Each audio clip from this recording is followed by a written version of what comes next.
дълбок анализ защо и как е станало, или точно как е станало, причините са ясни. Но след 1989 година, след така наречените промени, нали, и новия обществен строй, който имаме, се забелязва, че имаме също около 1 милион и около 200-300 хиляди емигранти.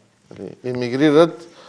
Това е новата емиграция. Основните направления, в които емигрират българите, това са Съединените американски щати, Канада, страните от Европейския съюз като цяло, ако ги наречем, и Австралия, Нова Зеландия. Това са основните направления. В цифри, ако говорим, нали, в Съединените американски щати, според проучванията на няколко институции, които са се занимавали с изследвания, около 220 хиляди души живеят българи в Съединените щати. Да, вие само знаете, че то никога не са точни тия данни, защото от една страна само в Чикаго казват, че живеят над 100 и няколко хиляди. Да. Нали? Тоест, нещата са разтегливи, но да вземем горе-долу тия цифри забавя. Сигурен съм, че в Америка са повече от 200, но дори и 200... Това са, така да кажем, официални цифри, защото неофициални те няма как да се проследят. Да.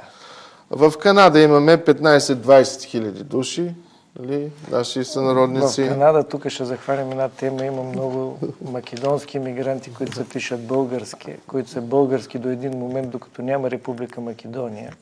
Но нека да не влизаме. Те са от тази старата емиграция, старата емиграция, която точно така неуточнена и неясна. Ето в момента си даже мисля, че Игнат Канев пак си беше дошъл. Той е от много старата емиграция и така. И помага на българи, между другото. Там и назначава.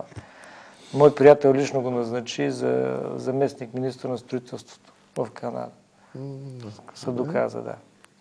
В Германия имаме внушителна цифра българи, около 100 хиляди души живеят в Германия, от които студенти са около 10 хиляди. Другите са гастарбайтери или емигранти, временно или постоянно пребиваващи. В Австрия 25 хиляди души, Франция 50 хиляди, Великобритания около 60-70 хиляди българи. И това е цифрите, които малко сухо като цифри, но зад всяка цифра стои човешка душа. Така че... Да, но в Европейския съюз, нали, в момента, понеже свободно пътуваме, никога не могат да бъдат хванати точно колко са. Тоест, ние вече градим една държава. Но господин Нечев, кажете, какво да правим с тия хора, които тук са отишли там, как сега да направим нещо общо? Как може да стане така? Българина хич общите работи обича да ги псува, но не обича да ги прави. Нали, винаги обща работа, държавата, тя е виновна за всички неща. А сега ние какво може да направим? В принцип аз си обичам родината и съгражданите и също имам така някакъв сантимент, че може би най-кадърните и предприемчивите излизат, но от друга страна смятам, че това не е трагедия, както многократно политиците го изтъкват. Считам, че това е един шанс за нашата страна по много причини. Първо, тази територия и тези ресурси, които имаме, въобще не дават възможност да се изхранват на висок стандарт тези милиони, които бехме. Имаме един, да го чуем. Добър вечер. Здравейте, уважаеми господине. Здравейте. Значи, наред с кадърните и предприемчивите излиза и много тиня. Това е нормално, винаги е така. Така. Европа поплака от циганите. Няма българин, който да отишъл и да си устроил да си устроил живота на Запад и да погледне назад и да се върне в България. По простата причина, че българин има една много такава специфична психология. Той, българина, винаги става най-добрият американец, англичанин, дори най-добрият мюсюлманин, будист, но българин на собствената си държава никога не става добър българин. И не дай Боже, ако примерно малко така са възмокни и веднага си казва, какво се занимава с уния балканските цървули? Между другото, в много имигрантски семейства, нали, дори до толкова са интегрирани, че дори се забранява и на децата да говорят на български. Да учат съответния език, на който са почивка на държавата, в която пребивават. В същото време обаче е огромен цинизъм, нали, че някои от тях биха могли да се върнат, аз го допускам, но с цел, когато се пенсионират, да си харчат пенсиите тук, нали, заради разликата в стандарт. И това е огромният цинизъм, че тези, които избягаха и подпомагаха чужди икономики, ще живеят много по-добре, отколкото ние, които живеем в тая държава и които плащаме данъци на тая държава, утре едва ли ще се пенсионираме или ако се пенсионираме, ще вземем мизерни пенсии. Не знам, пожелавам ви успех, не знам какъв бизнес ще правите с българите в чужбина, но трябва да ви кажа, че едва ли ще ви се получи. И все пак ви пожелавам успех. Благодаря ви. Добре, благодаря и аз. Значи, така е. Значи, в повечето неща, които казахте, са наистина така.